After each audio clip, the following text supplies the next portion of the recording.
Si tu as déjà été envahi d'une tristesse qui s'installe, qui s'incruste, à presque tomber dans la dépression, ou tu penses que tu vas tomber dans la dépression, c'est peut-être que tu es en train d'alimenter cette émotion avec tes pensées.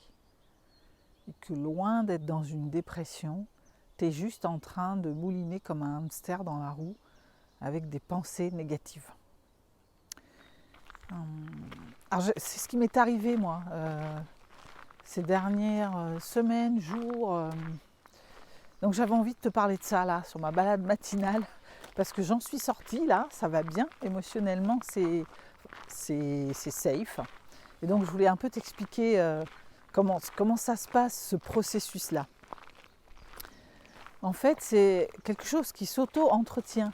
J'ai lu un livre de Suzanne Nolen, une psychologue, chercheuse californienne, je crois, qui explique ça très bien. Elle prend l'image de la levure, en fait. Et elle dit, les pensées, au début, tu les as, et puis si tu les entretiens, si tu les rumines dans tous les sens, ça fait comme la levure. Après, la levure, c'est fait pour faire gonfler les gâteaux. Donc ça gonfle et ça prend une proportion qui ensuite échappe à ton contrôle. Donc moi, j'ai revisité ça à l'aune de ce que j'ai vécu ces dernières semaines. Et voilà, j'avais envie d'un peu de te décoder le processus. Alors en fait, ça peut venir de... Bon, généralement, il y a un événement, c'est contextuel. Il y a un événement et tout d'un coup, tu réagis. Donc, moi, j'ai appris une mauvaise nouvelle et donc j'ai encaissé le truc, voilà, par rapport à une amitié. Et j'ai eu un peu un truc de sidération. Et puis, j'ai cru que j'avais géré, parce que j'ai passé longtemps à gérer mes émotions. Dans une autre vidéo, je viendrai t'expliquer la différence entre gérer une émotion et apprivoiser ses émotions. Deux choses différentes. Donc, gérer les émotions, elles sont... Tu crois que c'est bon, quoi. Hein, donc, t'as plus rien. C'est le mental qui prend un peu le dessus. J'ai géré. Donc, intellectuellement, j'ai analysé un peu ce qui se passait. Et puis, je me suis dit, j'ai trouvé plein de bonnes raisons pour dire, ah bah oui, c'est normal, voilà. Et puis, remobilise-toi, on y va, quoi. Et en fait, ça m'a rattrapé, ce truc-là. Parce que comme maintenant, je ne gère plus mes émotions, mais je les accueille, l'émotion elle avait besoin de circuler. Donc en fait, pouf, retour de kick, j'ai une tristesse mais incroyable, comme quand on a une perte, hein, la tristesse du deuil. Vous voyez, quand vous essayez de gérer, c'est comme si vous disiez, oh bah oui, quelqu'un est mort, je gère, après tout, c'était normal, c'était la fin de vie. Et puis vous êtes dans la gestion des papiers, des machins. Et puis il y a toujours un moment, quand vous êtes sorti de la gestion, ça vous rattrape, quoi. Donc là, c'est comme si vous disiez, non mais c'est pas, ça va, c'est bon. Un deuil, ça doit se vivre. Donc l'émotion revient. Et je me suis mise dans une tristesse, une émotion de tristesse, etc. Et en fait, quand je regarde ça avec du recul, je suis exactement dans cette espèce d'effet de la levure. C'est-à-dire que j'ai commencé à revoir la situation et à mouliner, à mettre des pensées, à commencer à me dire ah bah oui, mais elle m'a dit ça, et moi, nanana, mais si elle m'avait dit ça, en fait on se met en truc, on refait l'histoire. Et puis il y a un truc qui est hyper... alors il y a plusieurs réactions. Ça peut être soit on se met dans le truc de vengeance, j'ai eu un peu ça. Bon puisque c'est comme ça, ok, je prends de la distance, après tout je vais m'en sortir, j'appelle plus, j'écris plus, voilà. Là on se met dans un truc, une réaction immédiate de vengeance un peu, de truc un peu réaction de colère, agressif un peu, hein, parce que manque de recul. Et là, ben, ça s'entretient en fait. Hein, le problème, c'est que on sort la colère, tout ça, et puis j'y suis revenue. J'ai revu l'histoire, et puis oui, parce que... Et en fait, cet effet de levure fait que ça va enfler. Donc on refait l'histoire et on entretient ça. Et c'est comme si inconsciemment on se complaisait là-dedans. Comme si on avait besoin peut-être d'accabler l'autre pour cette tristesse qu'on ressent. Et on charge, on amplifie, ça gonfle, ça gonfle. Et le problème de ça, l'effet de bord, c'est que ça va aller se mettre, tout y passe en fait. Ça fait comme un raz-de-marée.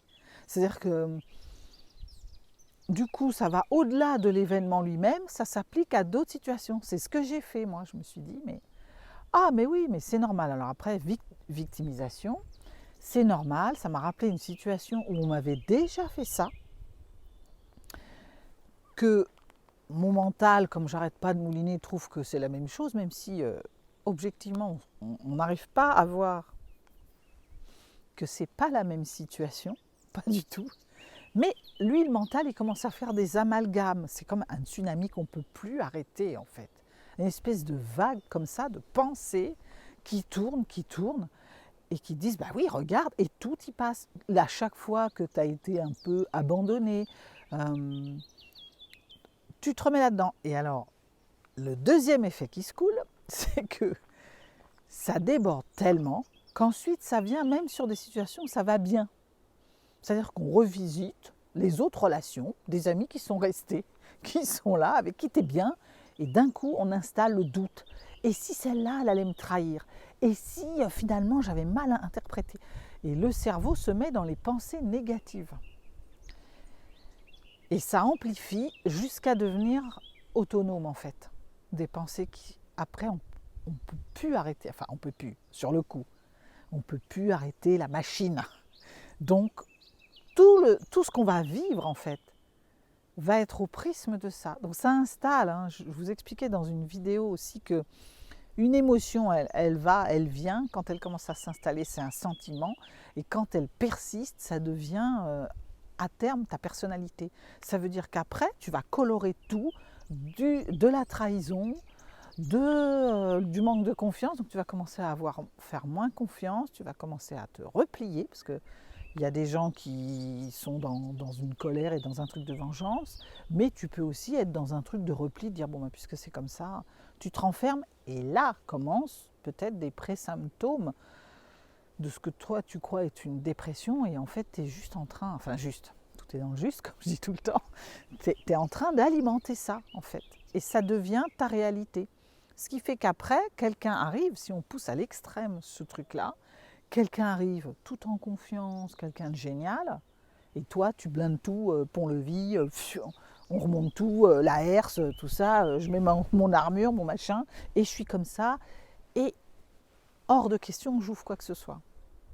Pour venir dire ensuite, ça s'auto-alimente, bah tu vois, regarde, je peux pas j'ai bien fait de faire ça parce que elle me parle pas, elle avance pas, je sais pas où elle est, voilà, et tu oublies que c'est toi qui as mis en place une stratégie de défense inadaptée. Bon voilà, moi j'ai pris conscience de ça parce que je suis passée par toutes ces phases-là. Pour finalement, alors comment est-ce qu'on fait ça? Déjà, avant toute chose, il y a une histoire de mouvement. Parce que pour arrêter le mental, c'est pas simple. Donc, moi je préconise toujours d'y aller par le corps. Hein. Donc j'ai marché, je suis allée faire des tas de balades.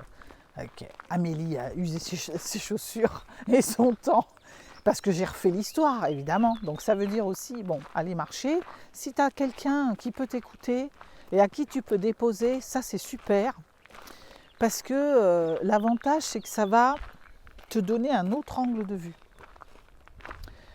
Moi, j'ai beaucoup échangé avec Amélie, qui, de temps en temps, me disait, oui, mais... Et en même temps, tu peux le voir comme ça. Tout d'un coup, ça fait un peu comme des électrochocs. Au lieu de voir le panorama comme ça, on élargit le champ en fait. C'est pas que ça c'est faux, mais peut-être il y a une base dans ce que tu dis. Peut-être qu'effectivement il y a un fait qui montre que bon, il y a une phrase qui a été dite qui qui t'a blessé. Bon, déjà, si ça t'a blessé, il faut venir voir sur quelle blessure ça vient frotter. Parce que, comme je dis toujours, la même phrase à côté pour quelqu'un d'autre n'aurait pas eu la même signification. Mais il y a aussi une histoire d'élargir le champ et de se dire, et si toi tu penses ça, mais peut-être que c'est pas tout à fait ça, peut-être que de son côté, c'est pas ça qu'elle a voulu dire. Ou peut-être que quand tu penses que là, ça bloque une situation, ça c'est peut-être l'apparence que tu vois, mais peut-être qu'il se passe des choses que tu vois pas, etc. etc. En fait, ça s'appelle élargir. En coaching, ça s'appelle recadrer, c'est-à-dire élargir le champ. On recadre comme une photo. J'ai ça de cadrage et je fais un éventail de possibles. Alors, ça c'est intéressant, mais il y a un moment, une émotion, elle est dirigée par une pensée. C'est pour ça que si tu entretiens des pensées négatives, ça entretient ta tristesse. C'est ce que j'ai fait moi pendant ces semaines-là. J'entretenais. Donc il y a un moment, il faut se dire stop, quoi. Alors ce qui stoppe, le mouvement, c'est se mettre dans le corps qui va, pendant qu'on marche déjà, faire des choses qui vont arrêter la moulinette. Donc trouve-toi des occupations où tu n'es pas en train de réfléchir. Donc moi je sais que je fais du pulse, parce que c'est un truc qui me calme. Pendant que je suis sur le pulse, là ça a arrêté cette moulinette. Trouve-toi une occupation comme ça. Ensuite, mets du mouvement. Moi quand je marche, connectée à la nature, il y a un truc d'apaisement quand même.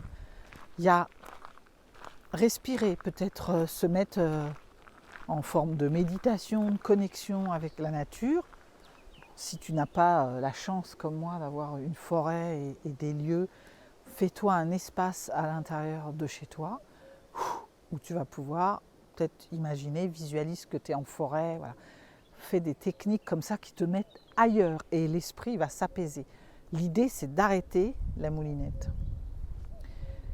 Et ensuite, ça c'est le gros travail qui est toujours un peu mieux quand on est aidé pour le faire parce que ça va plus vite et puis on va plus en profondeur. C'est cette histoire de revoir la situation, voir comment elle vient frotter sur tes blessures à toi.